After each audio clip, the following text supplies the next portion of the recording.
Today is a really special day because Barry and I are going into a prison to talk about mental health. Okay, scrap that.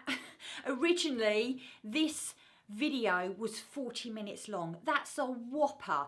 So what I've done is I've split it into parts, and this is part one. And in part one, I'm going to talk to you guys about the importance of talking about mental health. You're going to find out a little bit about me and Baz and why we're so qualified to talk about this stuff.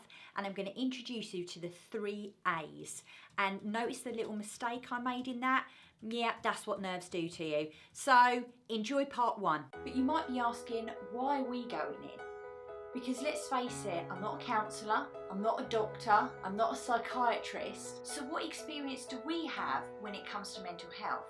Well, in 2009, I was diagnosed with bipolar and OCD. And to be honest with you, looking back over my life, I think I've probably had this since about the age of 4. You see, I remember at the age of 4 having to line up all my teddies or else something bad would happen to me. I became grossly obsessed with a dowsing crystal, which took me a habit of like 25 years to nearly break, because I believed that if I asked that, then something bad wouldn't happen, and that's the part of the OCD. But when it came to the bipolar, I remember even being a teenager and just feeling incredibly sad and saying to my mum, I feel really sad. And she's like, why? And I said, well, I don't know, because I had nothing to be sad about. I wasn't bullied, I wasn't one of the, non-popular kids, so, I just felt sad for no reason. But then on the flip turn, I remember feeling so ecstatically happy that I just felt I could do anything. I even wanted to go into Stars in Their Eyes, which is a TV show in the UK, you might remember it, and I wanted to be Janet Jackson. So I had some absolutely crazy ideas, and that's why we're qualified about going in and talking to the prisoners and the prison staff. Barry's coming with me, and we come as a pair, as you know, because he's been a massive support in my life. But he also has had his struggles. Barry has dyslexia, quite bad dyslexia, and because of that, that brings a whole host of mental health issues, depression, because you think there's something wrong with you, and there's a lot of other stuff that comes in with that. It's my mission in life, and it's Barry's mission as well, to make sure that no one ever feels on their own when it comes to mental health. Because I remember when I first had symptoms of the depression side of the bipolar, crying for no reason, panic attacks, nightmares, not being able to interact socially, feeling irritable, lack of kind of appetite, but then I'd eat loads. And I just thought, what on earth is going on here? And I was ashamed to talk about it, because I just thought, are people going to think I'm mad? Are they going to think that I'm making it up? Are they going to alienate me? Are they going to think I'm weird? So I just kept it to myself. But it wasn't until somebody at work said to me, Laura, I think there's a problem. I think you should go to the doctors. And you know what? I thank that person from the bottom of my heart for actually reaching out and really saving me, because they were prepared to talk to me about something that not a lot of people would talk about. And this was way back in like 2005. So you can imagine how the stigma was then compared to how it is now in 2018. Now obviously we can't film inside the prison at all today, but I'll kind of give you a little bit of a running documentary as we go through. I'm really excited about it, but I'm also a little bit nervous as well. Effie, you can't go out, Pudding, because we're going out. Effie's near the back door. So what are we going to be doing today? So we're going to hold a kind of workshop-esque style thing with the guys there, and we're going to be talking about the 3 A's. So when it comes to talking about mental health, we believe there's 3 A's. So the first one is awareness, and that's all about saying, do you know what? I think there may be something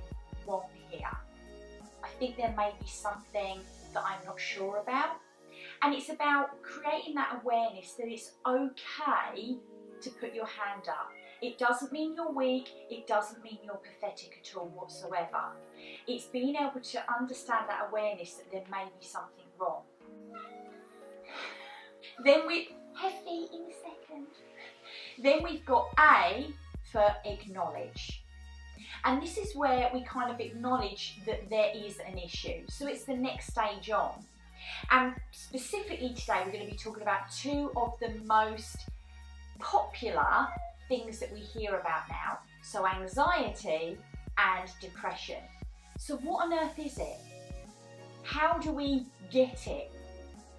That's the wobble, because Hef is actually rubbing his face on the... Are you all right there, Hef? You want to be on camera, don't you? I'll get you on camera in a second.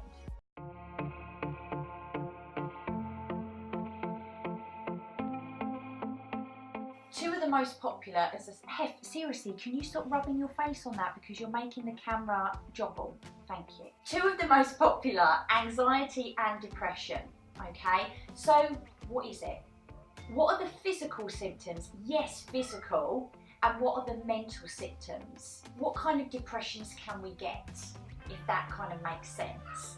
And how do we get it? How was it formed? Where does it come from? And that's part of the acknowledgement bit. And I'm going to talk to you guys a little bit later on what those symptoms are. So that if you're watching this and you're really interested and you think you may be going through something, then I want to give you an insight into that. I want to give you an insight into when you should get help. And also, the last A is action. And I want to give you guys watching some things that you can do to help manage the depression and the anxiety. Because there's one thing you've got to know. You're not broken. Exactly. You don't need fixing. And there's nothing wrong with you. This is simply about management. And with the right management, you're going to be able to live a normal life without this hounding you all the time. And that's what I want to help you with today. So, I'm going to let Heffy out and then we're going to make our way to the prison. I'll probably see you in the car. Me again, I'm back. Thanks for watching part one, really appreciate it. Stay tuned because in part two, we're actually going to be going to the prison. So we're going to be in the car with you. Baz is going to give you a little bit of his background story about working within the prison service, what it's like to be an officer facing that kind of stress, and also kind of talk about what it is kind of like for the prisoners. We're going to tell you about how it went. I'm not giving away anything just yet. And also I'm going to talk to you about what we did when I first started to get the symptoms of the bipolar. And I'll let you into a secret. It's not really very good.